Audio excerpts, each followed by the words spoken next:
Assalamualaikum warahmatullahi wabarakatuh. Sebelumnya, perkenalkan, nama saya Kreska Alfian. Saya dari Fakultas Pertanian, Prodi Peternakan A 2019. Ingin mengerjakan UTS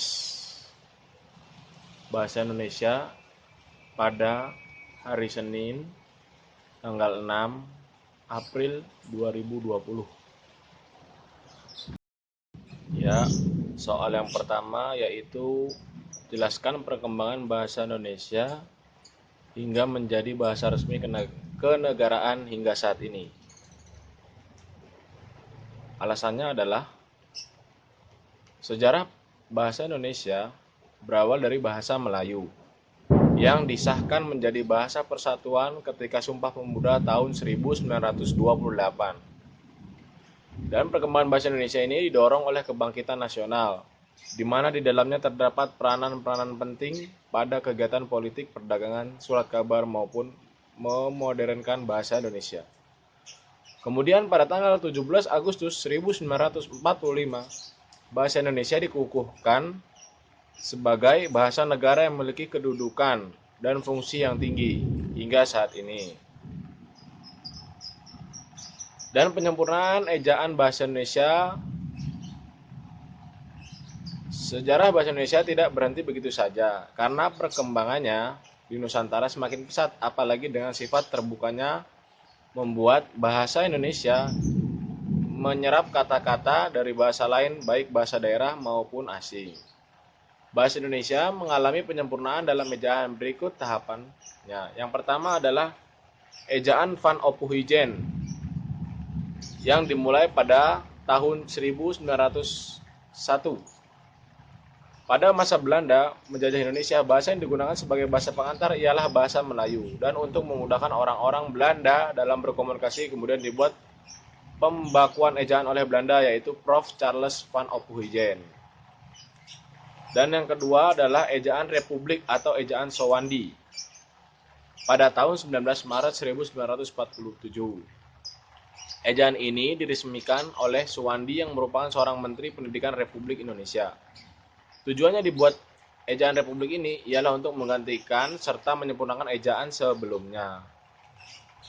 Dan yang ketiga adalah ejaan Bahasa Indonesia yang disempurnakan atau EYD pada tahun 1972. Seiring perkembangan zaman, bahasa Indonesia juga turut berkembang pada tahun 1972. Presiden Republik Indonesia meresmikan EYD atau ejaan yang disempurnakan Putusan Presiden nomor 57 tahun 1972. Ini merupakan penyederhanaan dan juga penyempurnaan ejaan. Dan yang terakhir yaitu EBI atau yang disebut juga dengan PUEBI. Dan ini diresmikan pada tahun 2015 oleh Peraturan Menteri Pendidikan dan Kebudayaan Republik Indonesia nomor 50 tahun 2015 menunjukkan peresmian ejaan bahasa Indonesia, di mana di dalamnya terkandung pedoman umum ejaan bahasa Indonesia. Ya, nomor 2 yaitu mengapa kita perlu mempelajari bahasa Indonesia dalam bidang peternakan. Menurut saya, kita sangat perlu mempelajari bahasa Indonesia dalam bidang peternakan mestinya. Karena dapat memudahkan kita untuk dalam hal jual beli terhadap pelanggan atau konsumen. Dengan menggunakan bahasa Indonesia yang baik dan benar, serta bahasa Indonesia yang dapat dimengerti, konsumen pun akan mengetahui maksud kita dan akan senang dengan apa yang kita jual. Selanjutnya, nomor 3 yaitu jelaskan alasan bahasa terpelajar tergolong sebagai bahasa ragam resmi. Nah, dalam bahasa terpelajar, ragam bahasa menurut cara berkomunikasi, yaitu yang pertama ragam lisan. Ragam bahasa baku lisan didukung oleh situasi pemakaian sehingga kemungkinan besar terjadi pelesapan kalimat. Namun hal ini tidak mengurangi ciri kebakuannya. Walaupun demikian, ketepatan dalam pilihan kata dan bentuk kata serta kelabakan unsur-unsur dalam kelengkapan unsur-unsur di dalam struktur. Dan yang nomor 4 yaitu apa syarat sebuah ejaan dikatakan agar dapat disebut baku dan efektif. Syarat yang pertama yaitu menggunakan tanda baca yang benar. Syarat yang kedua, menggunakan huruf kapital yang benar. Syarat yang ketiga, memiliki struktur dan ketatabahasaan yang tepat. Yang kelima,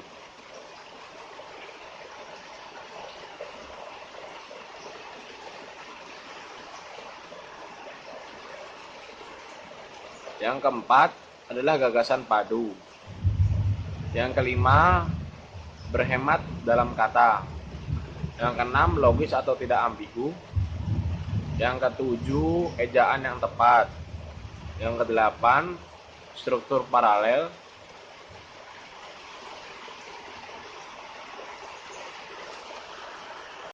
Nomor 5 yaitu apa yang Anda ketahui tentang kata serapan dalam bahasa Indonesia, dan sebutkan 5 contoh kata serapan yang digunakan dalam bidang teknik.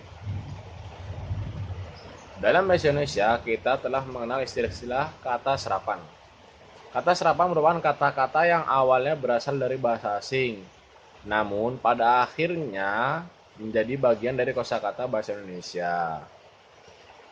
Tentunya hal ini dapat terjadi jika kata-kata tersebut telah mengalami proses penyerapan. Dan 5 contoh kata serapan, yang pertama yaitu transition, yang diubah menjadi transisi. Yang kedua, transformation, yang diubah menjadi transformasi. Yang ketiga, communication, yang diubah menjadi komunikasi. Yang keempat, operation, yang diubah menjadi operasi. Yang kelima yaitu teknologi, diubah menjadi teknologi. Yang selanjutnya nomor 6 yaitu sebut dan jelaskan pola kalimat sempurna dalam bahasa Indonesia. Kalimat sempurna adalah kalimat yang setidaknya memiliki komponen yang menduduki fungsi subjek, predikat, dan objek. Nah, contoh kalimat sempurna yaitu Bambang menendang bola. Kalimat pertama memiliki 3 komponen, yakni Bambang yang menduduki fungsi subjek, menendang yang menduduki fungsi predikat, dan bola yang menduduki fungsi objek. Dan contoh kedua adalah Ayah membaca majalah. Contoh kalimat kedua ini juga memiliki pola yang sama, di mana ayah menduduki sebagai subjek, membaca menduduki sebagai predikat, dan majalah menduduki sebagai objek.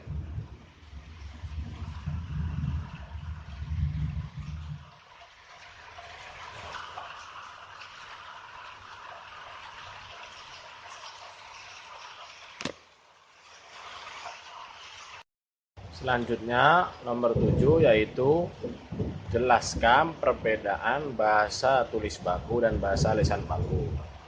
Bahasa tulis baku adalah ragam bahasa yang digunakan melalui media tulis, tidak terkait ruang waktu yang diperlukan, kelengkapan struktur sampai pada sasaran secara visual, atau bahasa yang dihasilkan dengan memanfaatkan tulisan dengan huruf sebagai unsur dasarnya.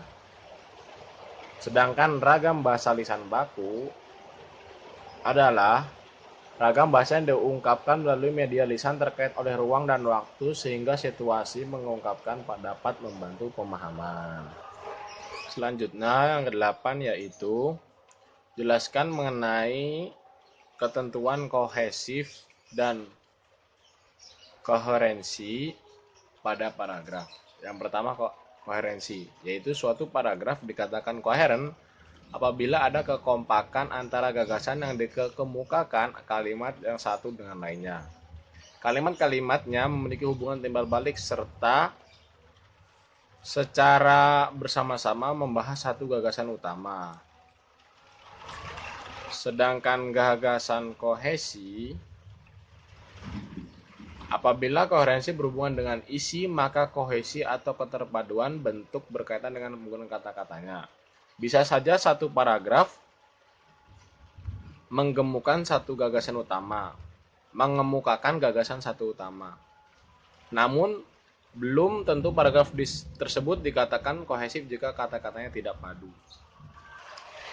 Selanjutnya, nomor 9 yaitu buatlah masing-masing contoh kalimat majemuk setara dan bertingkat.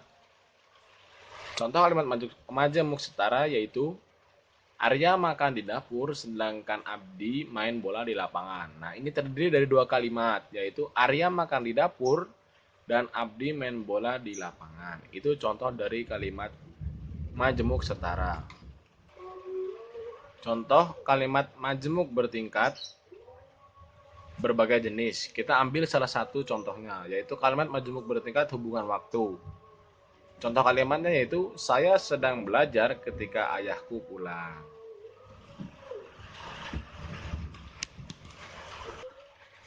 Dan yang terakhir yaitu nomor 10, berikan contoh surat penutup dinas dengan menggunakan ragam resmi. Contohnya itu, demikian surat permohonan ini kami ajukan. Kiranya Bapak berkenan mengabulkan permohonan tersebut demi mendukung pelaksanaan kegiatan SMA Tritunggal. Atas perhatian Bapak kami mengucapkan terima kasih.